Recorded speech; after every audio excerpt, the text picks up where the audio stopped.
welcome to our next segment on, or I should say, next show in our segment of salads. I'm Aunt Annie. And I'm Grandma Jayne. And today we are going to make you something else you can make with cabbage. As you remember with the Rachel and the coleslaw, Grandma Jayne chopped us up some cabbage. Now again, we showed you or told you that you could buy already shredded coleslaw mix. And remember, it's cole, not cold slaw. And there's mix at the store. If you say aren't comfortable cutting up a cabbage, or your parents again don't want to give you permission or aren't there to supervise you cutting up a cabbage, you can just buy the mix itself. Okay, but we like everything fresh, and we are adults, and we're okay to do it. So, and Jayne's got lots of experience in doing this. So today we're going to give you a little twist on, because again, we like things and people from all over the world. We're going to do something called an Asian coleslaw. It's very good, and a lot of you kids really dig the ramen noodles these days. They didn't have that stuff that I recall. Do you? No. When we were kids? No. But now kids, I hear more kids that want to eat ramen noodles than who laid the rail. So again, a lot of you might really like this because of that. So we're going to start by getting a very large glass bowl out, and Jayne's going to go ahead. She's going to be my assistant again. She's just so good at it. And she's going to shred me up some cabbage. And How big you want it? And again, it's that pale green that looks kind of like iceberg, but it's not. It's got that denser leaf inside. I want that. Well, let's see when we get quite a bit in here, because Okay. I love this so much. I want to just devour it. And I know we're going to share it with some folks. So let's make a nice big batch. And once we get the cabbage in there, we don't have a lot that really goes in. We're going to put some red pepper in. Again, we love the color. And red peppers and orange peppers and yellow peppers are so sweet, and they're delicious. When Jayne talked about eating a sweet onion like an apple, these are the things to me I could just eat like an apple. I love sweet peppers. So we're going to have some red pepper in there that she's going to dice up really small. Also for color, we're going to shred some carrots again. That's why Jayne and I got out our little shredder. And again, that would be just your size. And some of you little peanuts out there, this would be just your size. At any rate, so Jayne's going to get us a nice big bowl of cabbage. Then, usually the recipe calls for some green onion. We're out. So we go to the store today. Do you think the supermarket had green onion, for crying out loud? No. So we're going to, once again, this is just to teach you can substitute. Just because the recipe says green, you can do something else. And because Grandma Jayne still has some good Vidalia onion here, we're going to be forced to substitute. And that's just all right by me, because I love Vidalia onion as well too.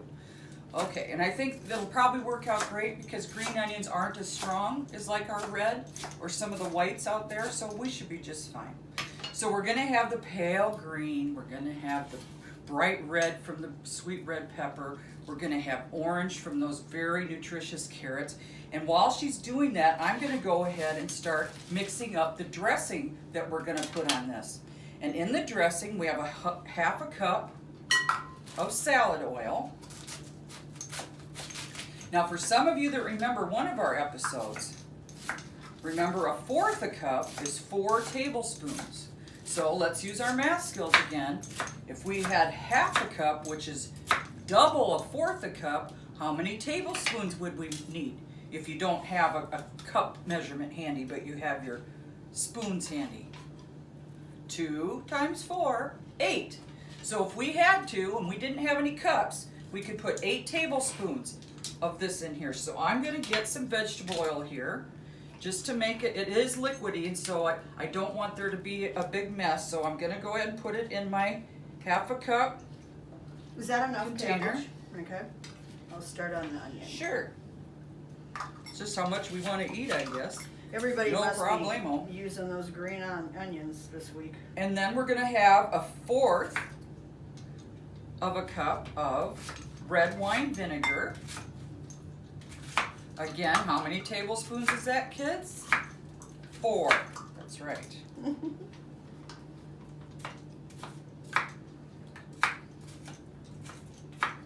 Did I say red wine vinegar? Yeah, I think you I am did. so sorry, apple kids. cider vinegar. I misspoke. It's getting late in the day. It's apple cider vinegar, or you can use rice vinegar. Either one. We just happen to have cider vinegar here. That's really good too. I like Yes. Too bad we don't have rice here because Yeah. we could use that. Yeah. Also in here, we need a couple of tablespoons of soy sauce. I always give it a little Right. shake because I don't know how long it's been setting in the fridge. So, a couple tablespoons of soy sauce.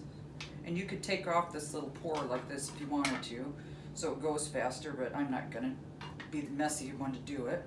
Now, does that look like enough onion? Sure. Probably. Okay. We can always put more in to taste if we decide we want more.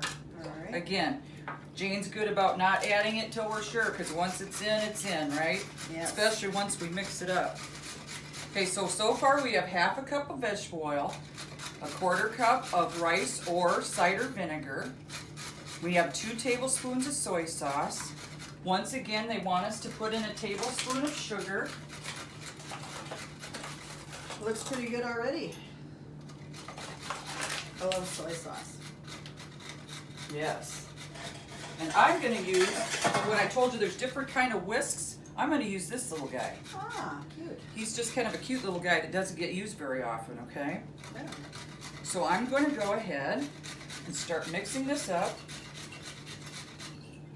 Why don't I move this so you can see this better?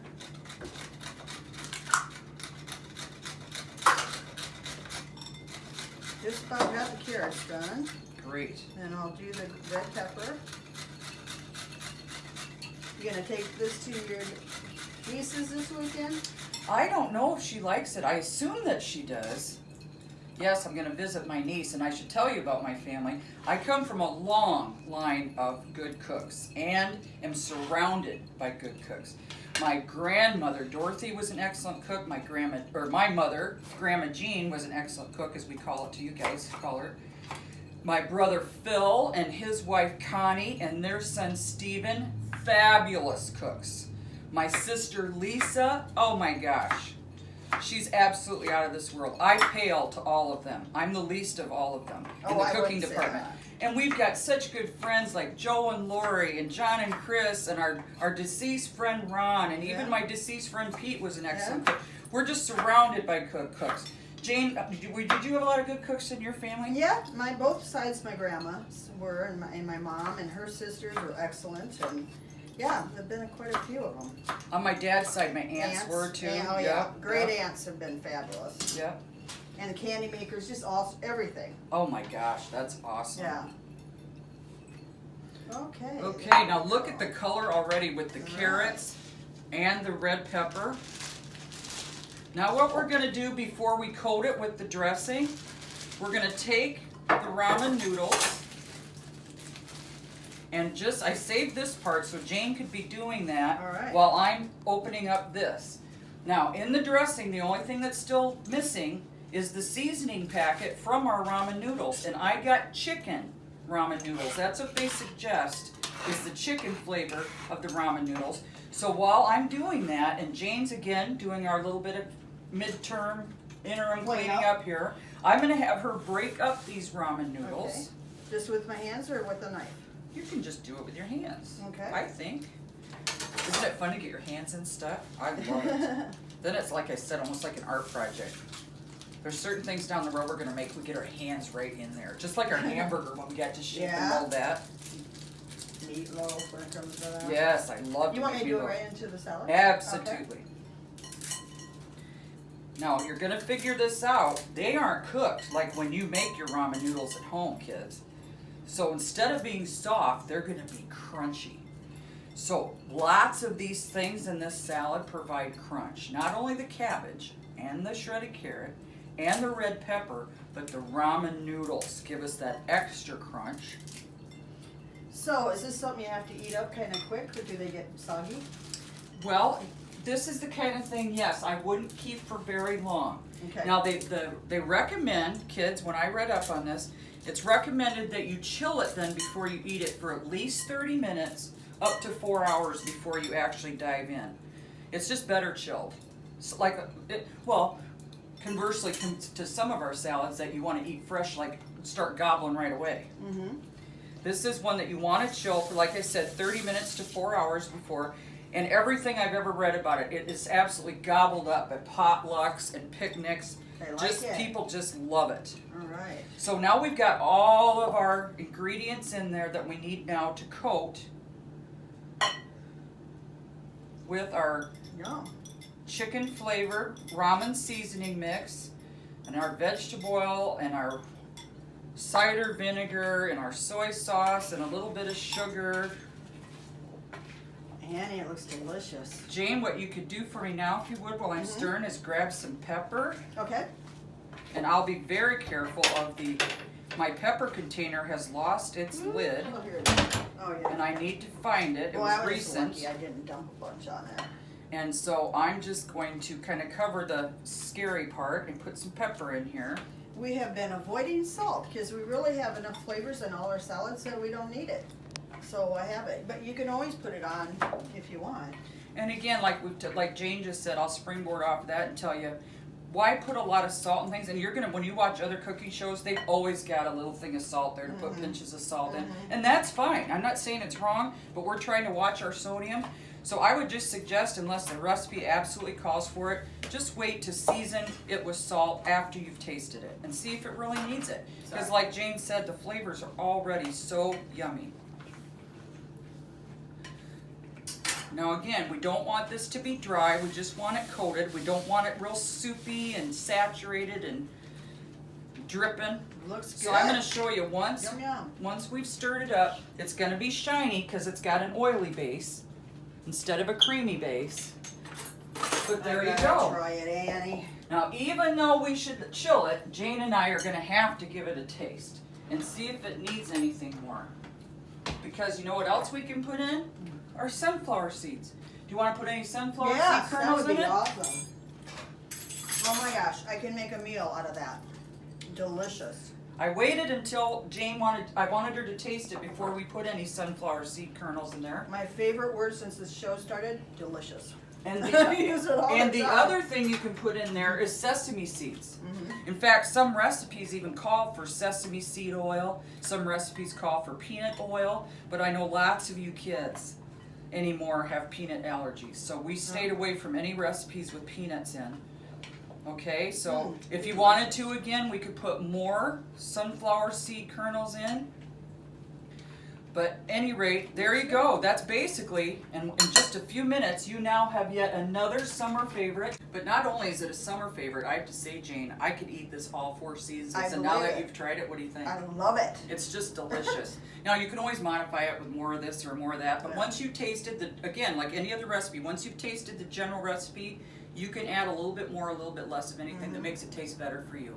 So that's the end of this particular episode about ramen Asian coleslaw. Jane, in signing off, what would you tell the kids? I'd like to tell them to stay cool and stay safe and be kind. And we love you. And also, my grandson's birthday's today, Jacob Dale, and he's 5.